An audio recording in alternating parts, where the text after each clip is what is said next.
Olá, eu me chamo Mariane Dias, eu sou professora e contadora de histórias negras. Na verdade, sou muitas outras coisas também. Eu sou irmã do Brian e da Caroline, filha da Vera e do José, neta da Júlia e do Alejandro, que são peruanos, e da Lucila e do seu Juviniano, que são brasileiros. Eu acho que é importante a gente falar dessas nossas memórias e das nossas histórias. E sempre que eu penso na minha história e na minha história de família, eu lembro com muito afeto das memórias das minhas avós. Eu vou fazer a minha autodescrição. Eu sou uma mulher negra e eu não tenho a pele retinta. Eu tenho cabelo cacheado. Eu tenho os olhos um pouco puxados, que lembram um pouco a minha avó paterna, a dona Júlia. Eu tenho o nariz largo como o da minha avó materna, a dona Lucila. E sabe que quando eu era criança eu não gostava muito dele? Eu fui aprendendo a gostar do meu nariz largo, do meu cabelo cacheado e até de uma frestinha que eu tenho entre os dentes, que quando criança sempre pedia no dentista para colocar aparelhos. Eu acho que é importante a gente se reconhecer, olhar a nossa imagem, olhar também essa nossa herança, olhar essa nossa ancestralidade. E é por isso que eu tô aqui. Eu venho contar algumas histórias, algumas memórias de afeto da negritude.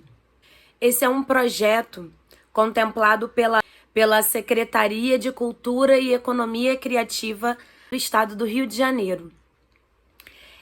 É muito importante a gente falar das nossas histórias, especialmente das nossas potencialidades. Quando a gente pensa em afeto, o que a gente lembra? Quais são as memórias de afeto que você tem? Eu lembro da minha avó materna, a minha avó Lucila, passando café no coador de pano. Sabe que hoje eu tenho o hábito de passar café também no coador de pano? Eu lembro do cheiro do café que eu sentia lá na sala da minha avó, enquanto ela passava o cafezinho. Eu lembro também do gosto docinho do doce de abóbora com coco e cravo que ela fazia. Eu fui aprender a comer abóbora salgada faz pouco tempo, porque para mim a abóbora sempre teve o gosto doce da minha avó. Eu lembro também que a minha avó Lucila, ela fazia docinhos nos nossos aniversários, meu e da minha irmã.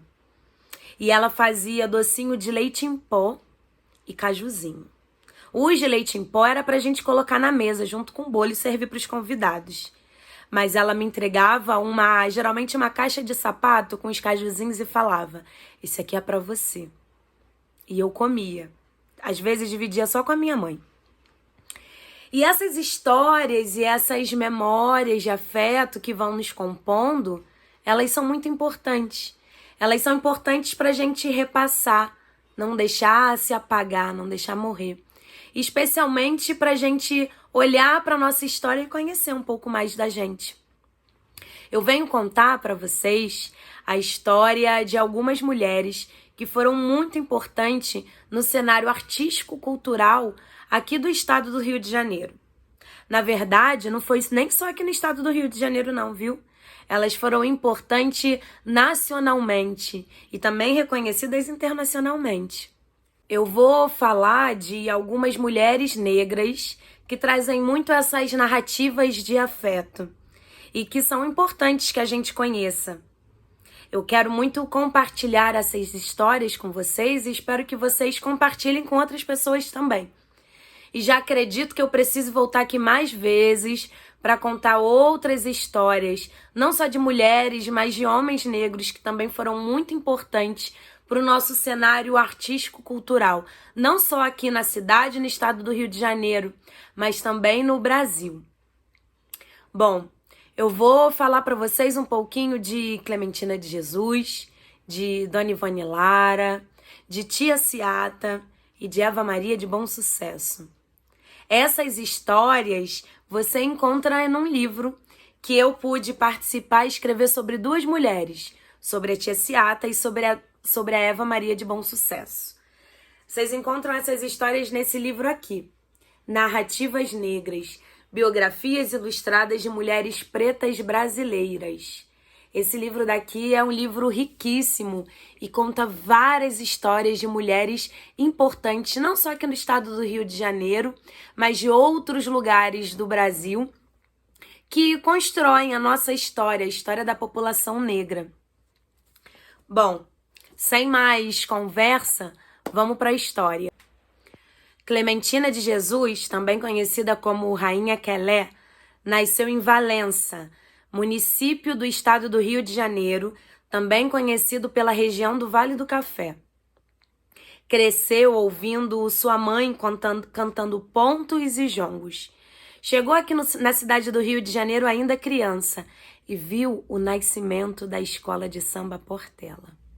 E vou falar agora uma outra mulher do samba muito famosa, hein? Dona Ivone Lara. Dona Ivone Lara nasceu aqui no município do Rio de Janeiro. Aos 8 anos, começou a compor e escreveu uma canção que é muito conhecida até hoje, Tiê. Tiê conta a história de um passarinho que Ivone ganhou quando era criança, ganhou do seu tio. E ela tinha tanto amor por aquele bichinho que decidiu fazer uma homenagem.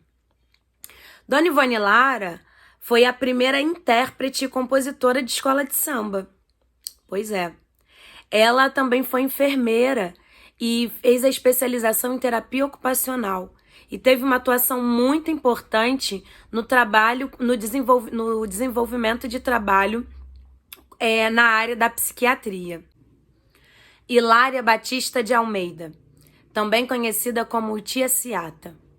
Bom, preciso dizer para vocês que a Tia Ciata eu tenho um carinho enorme. Eu só fui conhecer a história da Tia Ciata depois de adulta, andando pelo centro da cidade do Rio de Janeiro. Vi que tinha uma casa chamada Tia Ciata, e daí eu fui começar a buscar. Eu fiquei surpresa como eu só fui conhecer a história daquela mulher depois de tanto tempo. E é por isso que eu faço questão de compartilhar, não só essa, mas como outras histórias. Eu acho que a Tia Ciata foi uma mulher muito importante. Apesar de ser baiana, ela não é daqui do estado do Rio de Janeiro, ela teve muita importância aqui na nossa cidade. Ela era uma mulher baiana que nasceu no Recôncavo Baiano e chegou aqui na cidade do Rio de Janeiro com a sua filha Isabel. A Tia Ciata, junto com outras mulheres, ocupava a região lá do centro, onde a gente hoje tem o metrô da Carioca, com os seus tabuleiros e quitutes. Tia Ciata era uma doceira de mão cheia. Foi uma mulher muito estrategista. Em uma época em que o samba ele era criminalizado, Tia Ciata conseguia, com os seus recursos e ali toda a sua sabedoria e estratégia, conseguia fazer com que os sambas no quintal de sua casa rolassem. E dizem que rolava durante dias. Tia Ciata fazia grandes banquetes, faziam comidas e o samba não acabava. Dizem que quando faltavam instrumentos, agogô, tambores, os pratos, os raladores, os talheres faziam a vez dos instrumentos e a festa rolava durante dias e dias. São histórias dessas mulheres que a gente precisa conhecer e compartilhar sempre. Mulheres que nos compõem e compõem a história e a cultura que nós temos hoje. Eu quero contar também uma outra história para vocês.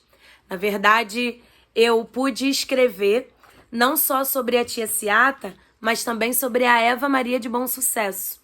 E gostaria de ler um pouco para vocês. Eva Maria de Bom Sucesso foi uma mulher negra que realizou um ato de ousadia necessário. Não se calou diante das injustiças cometidas naquele tempo em que os brancos achavam que poderiam fazer o que bem queriam e sair impunes. Foi na antiga Rua da Misericórdia, em Bom Sucesso, subúrbio do Rio de Janeiro, no ano de 1811, mais precisamente no dia 16 de julho, que Eva Maria, escravizada forra, montou na calçada uma quitanda, com couves, bananas e outras verduras e frutas, como era de seu costume. Seria um dia comum de comércio, se uma cabra não atravessasse a rua e roubasse as mercadorias no tabuleiro da quitandeira. Imediatamente, ao correr atrás da cabra com uma vara, na tentativa de reaver seus pertences para não ser prejudicada, Eva Maria bateu no bicho que fugia. José Inácio de Souza, senhor branco que cuidava do animal, ficou indignado com a atitude da mulher e deu... Eva Maria de Bom Sucesso foi uma mulher negra que realizou um ato de ousadia necessário. Não se calou diante das injustiças cometidas naquele tempo em que os brancos achavam que poderiam fazer o que bem queriam e sair impunes.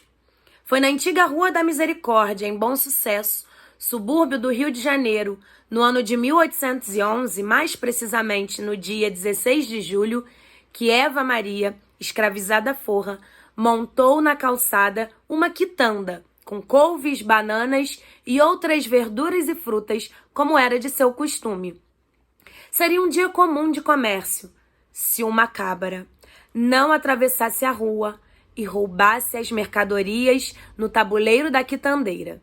Imediatamente, ao correr atrás da cabra com uma vara, na tentativa de reaver seus pertences para não ser prejudicada, Eva Maria bateu no bicho que fugia.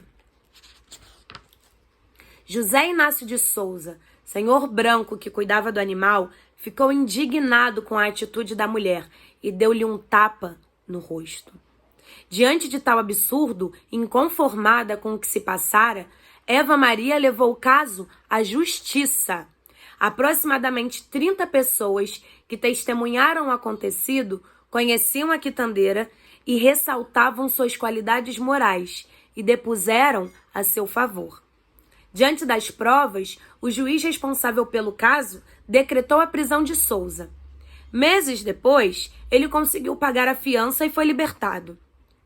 No século XIX, num período em que pessoas negras eram desumanizadas, Eva Maria teve uma respeitável vitória ao conseguir que seu agressor fosse encarcerado durante 3 meses e pagasse pela barbárie cometida. Apesar da importância de Eva Maria de Bom Sucesso, pouco sabemos sobre sua vida, como o ano de seu nascimento, filiação, data de falecimento ou naturalidade. Sabemos do seu feito, da sua força e persistência ao lutar pelo que na época era inconcebível a uma mulher negra. E para continuar a nossa conversa e ampliar os nossos conhecimentos, eu vou falar mais um pouquinho sobre a Hilária Batista, também conhecida como Tia Ciata. Tia Ciata. Falar ou escrever sobre Hilária Batista de Almeida, mais conhecida como Tia Ciata, significa mergulhar na história brasileira. É um convite para entender um pouco da construção cultural da cidade do Rio de Janeiro. Estrategista, visionária, quituteira, cozinheira, mãe de santo, tia do Oxum. Uma mulher com muitas qualidades e sabedorias. Soube com maestria, junto a outras tias importantes, construir um quilombo urbano, o berço do samba, como diziam alguns, no quintal de sua casa, regada a muita música, festejos e comida, obviamente. Nascida em 13 de janeiro de 1854, em Santo Amaro, no Recôncavo Baiano, ainda jovem, participou da fundação da Irmandade da Boa Morte, da Nação Queto, em Cachoeira, também na Bahia. A história de Tia Ciata, também chamada de Aceata, Seata ou Aceiata, com a cidade do Rio de Janeiro, teve início na sua chegada, em 1876. Hilária tinha só 22 anos e trazia consigo a filha Isabel. A zona portuária da capital carioca era conhecida como a Pequena África e a diáspora baiana, pois a região abrigava muitas e muitos negros baianos livres que buscavam um local em que pudessem se afirmar e superar os traumas da escravatura. Por lá, tia Ciata morou em alguns cantos, entre eles a Casa do Baiano Miguel, localizada na Rua da Alfândega, número 304. O ponto era conhecido como um consulado baiano. Doceira de mão cheia, diga-se, cheia de afeto, memória e resistência, Hilária Batista vestia belas roupas de baiana e ocupava a rua 7 de setembro com seu farto tabuleiro, recheado de quitutes como bolos, cocadas, puxas e manjares. Após um tempo, passou a vender doces na Carioca, ajudando a compor, junto a outras tias, a geração que construiu a tradição das baianas quituteiras. Ainda hoje, é possível encontrar ali as baianas e seus ricos tabuleiros. A denominação tia referia-se ao exercício afetivo de resgate de memória. Segundo Angélica Ferrazes de Almeida, abre aspas, as tias são consideradas mulheres mais velhas, sábias, em sua maioria negras, e que se reconhecem e são reconhecidas por serem detentoras de um saber fazer que remonta à liderança africana na cidade. Existe no ser tia algo místico e mágico, mas também no poder e político, que faz com que elas sejam legítimas ao ponto de mudar a forma de pensar e de agir do povo escravo que veio para o Brasil em navios negreiros. Progenitoras, líderes, rezadeiras, cozinheiras, sambistas, quituteiras, quitandeiras, organizadas, conscientizadas, mães de santo. Essas tias manipulam tantos códigos que chegam a concorrer a outras formas de organização. Além de doceira, tia Ciata era perita na cozinha nagô. E na sua casa não faltava chinchim de galinha do Oxum, feito com azeite de dendê, acarajé de feijão branco, sarapatel, vatapá baiano, entre outras iguarias da culinária afro-brasileira e de culto aos orixás. Seu quintal era um autêntico circuito gastronômico. Aliás, o quintal de tia Ciata era um capítulo à parte. Ali se tinha um rico espaço de construção afetiva e de acolhimento, não só aos negros e baianos, mas a todas e todos que necessitassem de abrigo. Ciata, agregadora como era, trazia consigo uma organização que remete a um dos valores civilizatórios afro-brasileiros, o comunitarismo e a cooperação, nos ensinando a necessidade de vislumbrarmos outras formas de nos organizar, compreendendo a construção coletiva como uma potência. Foi no Rio de Janeiro que Ciata conheceu João Batista da Silva, um baiano bem situado que chegou a cursar a escola de medicina na Bahia, mas que, por algum motivo, não concluiu a faculdade. A razão disso não ficou conhecida. Contudo, há que se cogitar a perversidade do racismo e a dificuldade de um corpo preto adentrar aos espaços privativos da elite. João teve empregos estáveis e, junto a Ciata, teve muitos filhos. Em alguns registros, constam 14, 15, 16 e em outros até 26 filhos. Na antiga rua Visconde de Itaúna, extinta depois das obras para a construção da rua Presidente Vargas, próximo à Praça 11, um casarão, com uma casa de cômodos e um quintal com árvores frutíferas, foi território de muitas histórias. É preciso dizer, porém, que houve um período na nossa história em que o samba e os cultos de religiões de matrizes africanas eram perseguidos pela polícia. A realização de festejos e celebração era proibida, mas o quintal da tia Ciata era um ponto de encontro, um local do festejo. De acordo com Roberto Moura, há relatos de que as festas lá duravam dias e a matriarca não deixava faltar comida. Era ela mesma quem sempre cuidava das panelas. Naquele quintal, o samba se fazia presente com pandeiro, agogô e surdo. Mesmo na ausência dos instrumentos, a música não podia parar. E os utensílios de cozinha tomavam a vez. Latas, pratos, caixas e do que mais tirar som fosse possível. Hilária tinha vez também como curandeira. Conhecedora das ervas medicinais, dos conhecimentos da cultura afro-brasileira e da sabedoria ancestral de emplastos, em certa ocasião, a baiana recebeu o chamado para curar uma ferida na perna do então presidente Venceslau Braz. Ferida esta que nenhum médico na época havia conseguido fechar. O bispo, investigador e motorista do chefe de polícia, informou ao presidente que conhecia uma pessoa capaz de realizar a cura.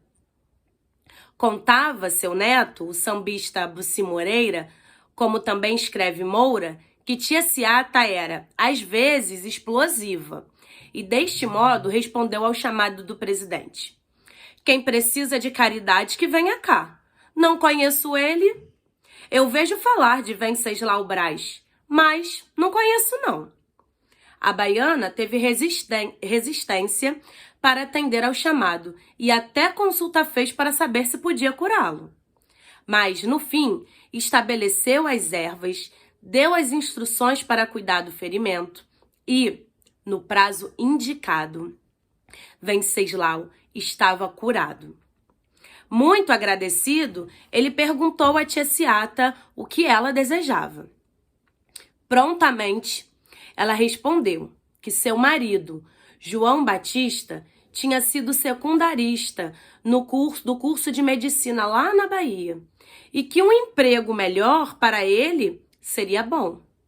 Assim, João Batista da Silva foi nomeado chefe do gabinete da polícia pelo então presidente. Lembra-se das perseguições pela polícia aos cultos e sambas realizados pela cidade? Pois, agora, João Batista era chefe da polícia. E o samba?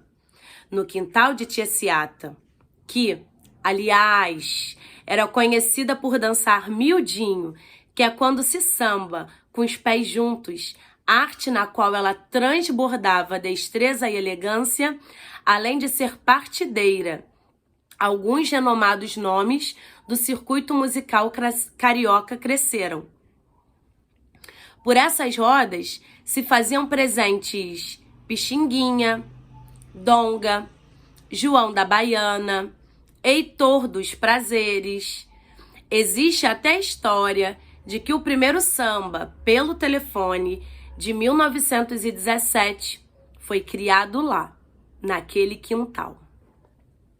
No documentário Tia Ciata, a grandiosa Conceição Evaristo reverencia a baiana quituteira e reafirma sua importância para a nossa identidade nacional. Tia Ciata é como um pilar de uma identidade nacional, porque a identidade brasileira passa pelo samba. Tanto uma identidade interna como uma identidade exportada.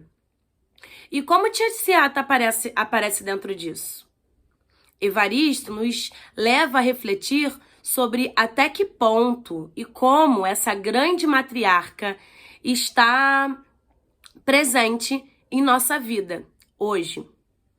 Enquanto mulher negra, periférica, nascida no subúrbio do Rio de Janeiro, eu pude conhecer mais sobre a minha história e a relação que tenho com a minha cidade quando fui apresentada a essa ancestral que muito me ensina sobre inúmeras coisas, dentre elas sobre outras formas de organização social. Esse texto que eu li, ele também está nesse livro Narrativas Negras, Biografias Ilustradas de Mulheres Pretas Brasileiras, que foi construído pelo coletivo Narrativas Negras. Esse livro foi publicado pela editora Voo e ele foi publicado, numa coletivo, junto com esse coletivo, e ele traz inúmeras temáticas. E eu tive a oportunidade e o prazer de escrever, de pesquisar e escrever sobre a Tia Ciata. Esse texto que eu compartilhei com vocês, assim como o da Eva Maria de Bom Sucesso, foram os 2 textos que eu tive a oportunidade de pesquisar, escrever e publicar nesse livro. E compartilho com vocês com muito carinho para que essas histórias continuem, que circulem, que a gente não deixe de conhecer as nossas potencialidades, e reafirmo mais uma vez a necessidade da construção dessa cartografia de afetos a partir da negritude. Eu me despeço de vocês com essas histórias e espero que inspire para que vocês procurem mais histórias, não só de mulheres, mas de homens negros que nos compõem e que são muito importantes para a gente, para a nossa própria história. Convido também para vocês resgatarem na memória de vocês essas memórias de afeto. Compartilha, escreva, fale sobre afeto, sobre amor. É importante a gente construir também essa ideia e essa cartografia da negritude a partir do afeto e do amor. Até breve.